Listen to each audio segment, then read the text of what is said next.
All right, everybody, happy week 3 of our Trustworthy Online Bible Study. My name is Kendra. I'm here with Lisa and Joel. And before we get into this week's content and what we're going to talk about today, we have some people that this is their first study they've ever done, and some have done maybe every online Bible study, so from one end of the spectrum to the other. So what would y'all say to people doing this Bible study to cheer them on to keep going? Because this is kind of where we see people maybe get a little behind. I would say even if you are behind, start where we are and keep going. Okay. So don't feel like you need to go back and recapture the lessons now. Let's just start right here where we're at, keep going, get that sense of momentum in your study of these kings, and it's worth it. There's so many good lessons ahead. You're not going to want to stop now. Okay, that's good. It makes me really excited. Joel, do you have any advice, any encouragement from Joel over here? Stick with it because what you're going to learn in the next couple of weeks are things that I wish everybody had the opportunity to learn. But sadly, these are books of the Bible that are not looked at often. And what you will find are some amazing principles that will be able to be applied to your life, like today, not someday, like Lisa always says. This is something that you can take away today. And also, if you've ever thought, I should go to the Holy Land, and yet maybe financially you haven't been able to, or your time hasn't allowed you to, all of the videos that we're highlighting during online Bible study, we filmed in the Holy Land. And so it's a great way to enjoy the Holy Land and learn from all these different kings on location where significant things happened in the life of these kings, and you get to actually see it. So it's like having a true picture in your mind of the scene and the setting where this actually occurred. And I can't think of a more valuable investment of time than to participate in this right now. That's awesome. Plus, while y'all are having coffee with your girlfriends, you're going to learn some epic names of some kings, so you're going to sound like Hebrew scholars. That's true. Like you're going to know last how to pronounce them. We learned Jehoboam and Rehoboam. Jeroboam. Dang it. Yeah. You were very close, but you guys. kind of combined this week. I'm really with focused last on week. this week. Yeah. So mashup. why did you say Jehoboam? You I know it's said Jeroboam it. because this week it is Jehoash. Jehoash. Yeah. Yes. Killed Okay. it. And then Ahab. That's right. right. Yeah. Okay, y'all. That's Scholar. right. Who is married to dun dun dun Jezebel. Woo. We got there. Very yes. interesting. I can't wait. So, what are we going to learn from these kings this week? What are we digging into? What do you have to say?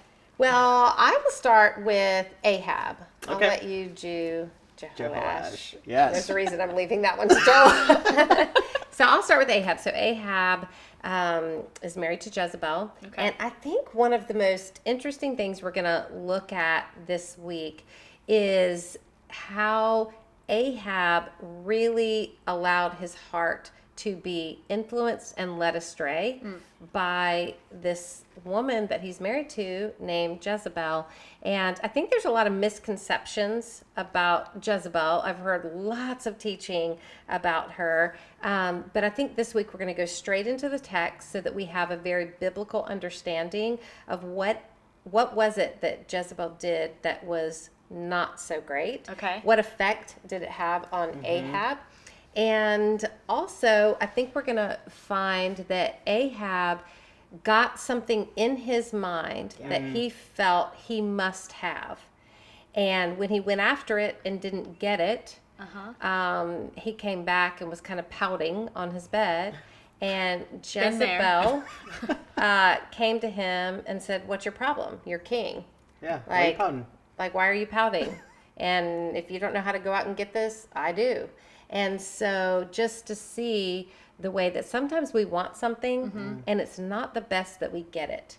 And I think this week it'll be a very stark lesson in why is that, and how we have to be really careful of the voices that are speaking into our life.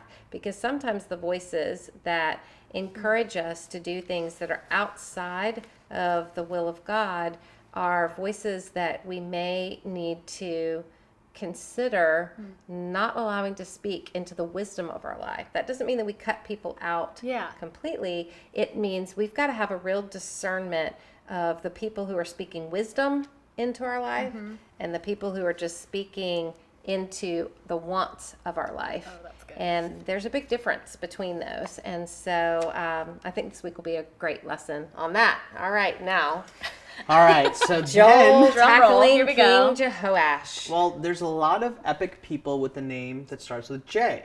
So Oh, we've boy. got Jehoash, but then one of the things that you're going to find in this week is a name of a gal, an aunt, by the name of Jehosheba, Not to be confused with Jehoiada. who is the priest, Right. all the J's.